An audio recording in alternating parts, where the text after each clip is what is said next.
This building you can see here, it was built by John Edmonds and his family. John Edmonds was a stonemason that came to the Kirikiri mission station, and what happened is when he arrived, effectively most of the stonework had been done, so he became unemployed. So they needed to move. They moved out here into the inlet, and what they did is they built their family home using their stonemasonry skills. What we have here is a ruin which was built in 1840 and was burnt in the 1880s. You can see these buttresses here. These are to support the walls to stop them from falling over. And we've also got some more work done here to support the walls to stop them falling in. Obviously this is a ruin, but when you start to look closely you can actually understand some of the family life that was going on here. What we can see here is plaster, and you can see here when you look at the plaster closely all these little shells. This is broken cockle shells. These are probably from a midden, and this has provided the lime to make the plaster to cover the rocks, so you've got a smooth finish inside the family home. This here is where the plasters come off the rock, but if you notice the rock is very irregular. This is what's called field stone. This is stone that's been picked up out of the field in order to build the house. They needed to clear the stone fields and they built their house with that. And so what you can see here is the raw material, and here you can see the finished product. Here you can see the plaster on the top here. This is an internal wall, and you can see how it's just sort of stacked. But as we come along here, you note this. This is a lovely part. This is the bread oven, and you can see here the stones have all been faced and they're all fitted beautifully together. This was the heart and the hub of the home. This is where food was produced, and I think it's probably the part which attracts most people. Obviously we want to conserve the whole property, but what we are doing is we're restoring the front wall, which is really important because that's the first part that people see when they visit the site. So a well-built wall will use large stones at the bottom, and there's two walls. And then in the middle you place smaller stones to bring it up level, and then you continue on your next layer. And these string lines you move up as you go up the wall to make sure you get the correct batter of the wall.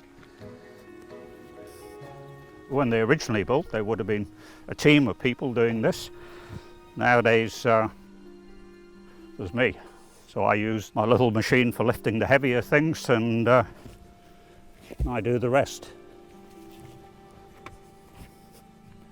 What you should have is a stone over the joint, which makes it much stronger, and the long part of the stone into the wall. And then on this one, you'd have two stones, ideally, like that. So you've got the join in the middle of this rock. Of course, you can't always get that, but as long as part of it's covered the join, so it's not a vertical line going up the length of the wall, which weakens the wall considerably.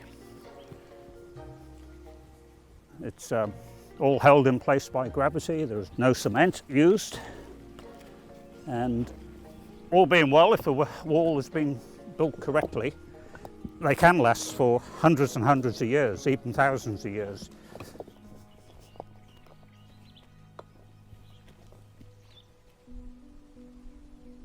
After the house burnt down, the family built other structures, and you can see the remains of them here. But one thing that always interested me is what was the source of the cut stone. The cut stone was needed for such things as the bread oven, the lintels, the coins in the building, even the doorsteps. And so what we started to do was look around the site. This is really just a giant big lump of basalt. And so as we looked around, we found clues. In fact, we found 6 clues. And here they are. You can see these marks in the rock here. We've got 1, 2, 3, 4, 5, 6. And these have been made by what's called a star drill. It's basically a long rod, and the mason would hit it with a hammer and then rotate, and that would cut through the rock. And then they would put a small wedge and a feather, and they would knock out a feather as a piece of metal, and that would then split the rock in half. And here you can see the rock has been split in half, and then they would face that. It's called scutching. Here's a chisel. These pieces of rock here are really important because these are the bits of material that was used for building the major elements of Edmonds Ruin.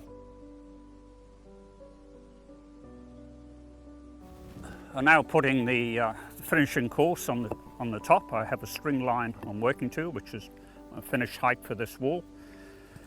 And these, if you have them, as large as possible, makes it more secure against livestock. But if you're interested in finding out how to do it, look at British Dry Stone Walling Association, and they have lots of tutorials from basics all the way through to advanced walling with doing lots of features. It's really an art form if it's built properly. Now, it's obviously serving a purpose, but it also is an art form too. It's aesthetically really pleasing to look at. Most people enjoy looking at stone walls, and it's something that's going to be there for a long time.